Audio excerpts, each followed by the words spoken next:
મોરબીની પંચવટી સોસાયટીમાં રહેતા એક આધેડે તંત્ર સામે અનોખી રીતે વિરોધ વ્યક્ત કર્યો।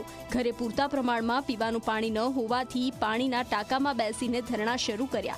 અનેક વખત રજૂઆત કર્યા છતાં પાણીની સમસ્યાનું નિરાકરણ ન આવતા તંત્રને જગાડવા માટે નવતર રીતે વિરોધ કર્યો। મ્યુનિસિપલ કમિશનરને લેખિત રજૂઆત કરી છતાં પાણી ન આવતા ભારે નારાજગી જોવા મળી રહી છે। ઉલ્લેખનીય છે કે પંચવટી સોસાયટીમાં છેલ્લા ઘણા સમયથી પાણી નથી આવતું, જેથી લોકોમાં ભારોભાર રોષ છે। અમારે પાણી કોઈ સંજોગોએ નથી આવતું।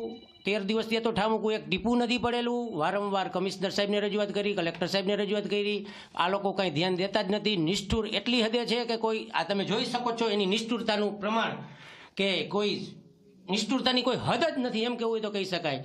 પાણી જળ એ જીવન છે, તો પાણી પહેલાં આપવું પડે।